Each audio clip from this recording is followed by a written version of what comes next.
What is up, YouTube? This is Fortress Striker coming to you live for another wrestling review. Today I'm going to be talking about part 2 of the Chris Benoit tragic story. That is basically a review I did previously in my last video. If you have not gone ahead and seen it, I will leave links in the description below. However, if you have not actually seen the story itself and do not want any spoilers to the second part of the story, I highly recommend that you go ahead and watch parts 1 and 2, which I will leave also in the link in the description below, so you watch both of them, and then you can watch my review afterward for part 1 and today's in part 2. But without further ado, let's get straight to the video.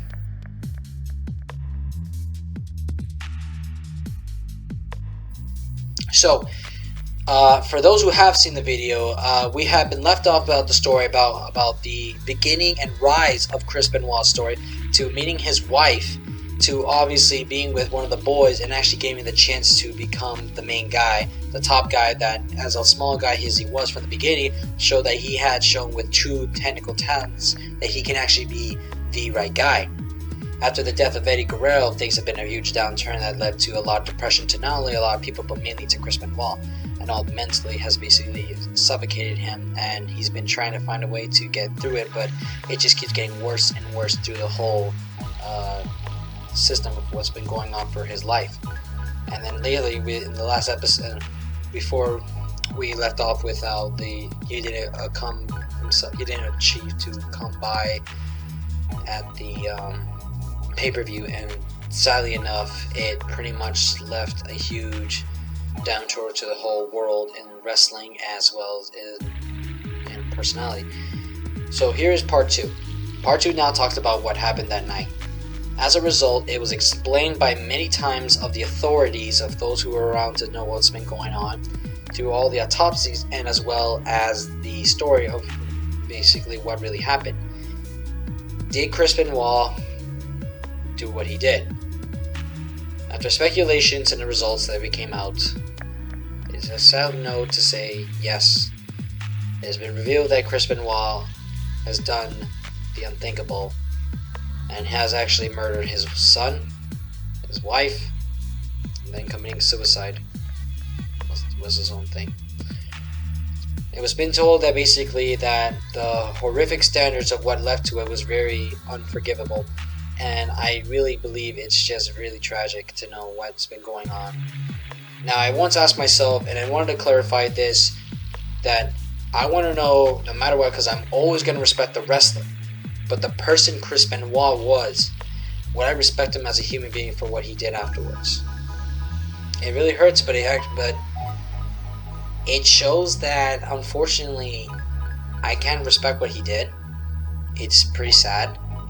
It's really disgusting, and I don't know what else to say. But there are a lot of reasons why it's really hard to know, and I feel like just with Benoit's legacy and everything he's done and who the person was before everything went torment by the time of Eddie's death, it's just really difficult to see what he went through. It shows a lot mentally that basically Chris Benoit had a lot of head traumas from all the headshots he's taken over his career. Hardy Race and Dynamite Kid basically did stuff with the headbutts and were unfortunately injured, and later on, as we all know, they are sadly passed on. And Chris Benoit wanted to do anything to be shown how much of a great wrestler he is. Of course, he already had the best technical skills. He can always use the crossface, he can use the Germans as powerful as he can. He's done a lot of great suicide dives. He's done everything in his total power to show that he's the greatest technical wrestler in history without even using the damn headbutt. And so, that's pretty much something. One thing I'm going to say is that the story went through a bunch where everyone was very frustrated and very angry at him. It was really tormented. It was really hurt. He was hurt the most when you heard from JR himself, where he actually was very upset about what happened. When the night came to the tribute show, they was getting a 3-hour show in an empty arena with Vince McMahon out of the character from the explosion, and basically just saying that it's a tribute, and doing a lot of tribute videos that come from CM Punk, William Regal, Steve Austin. And I want to get back to Regal because Chris Jericho mentioned about when Regal said that he was a very hard man. Jericho knew something because William Regal at the time was living in Georgia along where Chris was. So there were possibly reasons that maybe Regal knew something, and maybe he had thoughts, but he probably didn't know what was really going on. WWE at the time did not know what really happened at that point because they were not giving as much information as possible, which JR's words saying that was our mistake. And later on, as they were given the information after the tribute, 26 hours later, the next day, it was now given up by the police that, unfortunately, because of the tragedy, it was that on the before ECW at the time was about to start, Vince McMahon came back on screen and gave us a review. Says, we're no longer going to continue to the tribute of Benoit because of horrific manners. We are no longer going to be able to even say his name nor mention about this person and everything. And then that's it. Because of that, Benoit was officially erased from wrestling history, and that was a huge totem pole that basically affected everything in the wrestling world. And a lot of people were in trouble. The media was always talking about like the death caused because of steroids, because the media likes to eat all that shit, and that's the problem because it just leads to that people want to see a lot of tragedies. It goes this far to say this guy's a fucking insane guy, steroids is the problem and everything. But you have to understand, unless you have the actual reason why he did it, what was the cause of it, you can't just keep saying what it is just because you guys want to eat it up. That's how pathetic the media is. They won't give you true coverages unless you do meetings and stuff. Later on, one of the guys who was a physician, actually who also was a former wrestler, had many concussions and even once spoke with Chris and wanted to check what's going on. By July 13, 2007, they did an autopsy on his brain to check out what was really going on, as Chris wanted a meeting one time with the man, saying, I had a bunch of concussions that I can't even remember.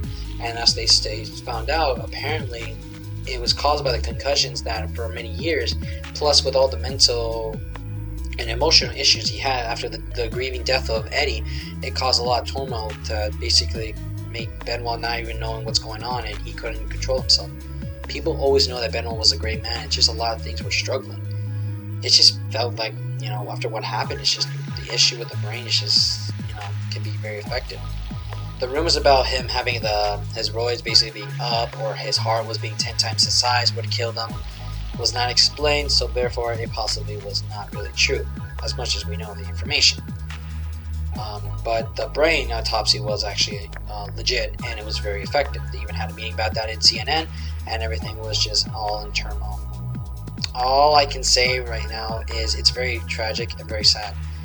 The one person who was very hurt the most in this entire thing, other than Nancy's sister, who was very hurt after losing Danny and Nancy, was pretty much David, because he really idolized Chris Benoit, and even in the video he was very hurt and he was crying a lot because it was too much for him.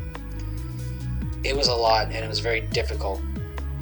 Chavo and Chris obviously were having a lot of their explanations. They were really hurt. Jericho mentioned that he was really bawling when he received the message while on his way home from the gym, and unfortunately, he had to drive off the road for a bit because to let out a cry. The next day on the tribute, he had to drink some vodka and basically was very depressed. And it just got worse and worse and worse. Chavo even tried to do tribute, but he didn't know until he felt confused. He felt it was hurt. He was like, I said those words, but I don't even know what's going on. A tribute to a man who just did something terrible. It was very hard and very tragic. But the Benoit story has been one of the biggest things in wrestling, and not just wrestling, the whole world, that's basically still succumbed to. And I still think, in the end, even though as much as we explain, there's only one thing that's still a mystery, and that's just like why he did it. But like I said, there's nothing we can do. The only person who will know probably is just probably God himself. And if anything, if you ever find the truth out in the real world, we'd be glad to hear it from somebody, and we want to make sure it's 100% true. If not, then I guess you're gonna have to wait when your time comes. And if you meet, maybe if you're going to heaven, hell, however how it goes, if you want to ask that one question before it out, and you want to know that answer, and you want to know why, just wait. But don't take offense. No, I beg. Don't. So back to this, I want to mention back to David that he was very hurt, but he hasn't spoken to his aunt in like about 13 years. And honestly, it was really hard because for him, it was a lot difficult that the Benoits and the, Nancy's family, I apologize if I can't remember her original last name, I forgive me for that, that they were actually having a little trouble. Like, the aunt did try to basically get along with the Benoits, but she said it was unsuccessful. But thanks to Chris Jericho, he made sure that she did get along with the relationship with her nephew. And David was really hurt, but to this day, he even says that he's still his hero and he still wants to get things right. And I think David's the strongest guy because he had to put up with so much bullshit over the years after what happened, and the poor guy went through so much, and he still misses them to this very day. But he'll still, for him, I guess he'll just forgive Chris because he loved his dad, and he just hopes that maybe one day he'll see who he can help him. Because whatever. Nancy's sister said that she will forgive Chris one day because holding a lot of hate can be a real burden. She won't forgive him now from today, but one day, maybe even if it's tomorrow, she will forgive him. And I could tell, and even Dean Malenko still misses Chris. Even Chavo says that he's still his best friend and his brother, and he still misses him. And Jericho, he wants to make sure everything goes right. He'll obviously maybe keep an eye on them just to help. Obviously, he knows that it hurts a lot, but it's still one of his friends, and he still wishes that he wasn't taken out away, or maybe he could have done something if there was a time he can do. So anyway, that's pretty much the review I can say. I know it's a little bit spoiler to what's much to the video, but this was the review. So after hearing all of this, as I mentioned earlier, I will give you my personal point.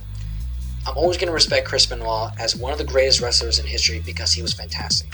Whatever happens backstage is something that can be personal or affected to the wrestler, and there's nothing we can do. We just really hope that something goes bad. We unfortunately sometimes can't stop what they do, and it's a really sad note. Sometimes there are even people ourselves have real trouble prevent, these things can happen. Even when Nancy had deals with Kevin Sullivan, sometimes it's really hard, but one thing I can say is there's nothing, even though we couldn't do it, we can't go back to the past. It's done, it's done. But what we can do is move forward and try to see what we can do to help prevent other things like this, or maybe learn something from this, and maybe no matter what, we could forgive when the time comes, even before our death, or even be in the other world. And personally, I would, even though I'm not going to forgive him as a person to say what he did is 100% wrong, I think if maybe there was a way they could have been prevented, that'd be great. Like I said, there's nothing we can do with past. So what he did was still wrong, but he's still one of the greatest wrestlers in history, and I still respect him as a wrestler. I still, as a person, I'll go half and half, because I still respect him as one of the kindest person in the world, who did try to save Nancy as much as he can, had a great kid, and it's really half of it was just unforgivable. But that's as much it. And David, I know you don't watch videos like this. I know it's not much to say, but David, I know one thing.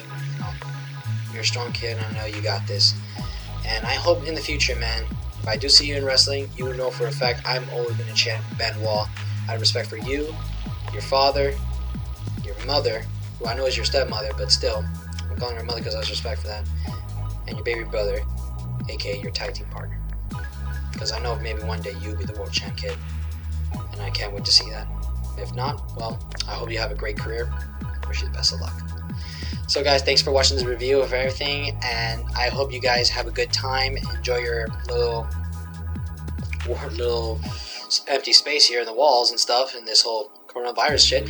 But with anything, guys, just give this video a like. Go ahead and check the videos out. If you watched my previous review, it'd be really great to see you guys. I am back, like once I said, and I am glad to basically know what the story has some sort of come to a close. So with that, guys, give this video a like, share it, subscribe to me, and I will see you around. This is Fortress Striker, signing off.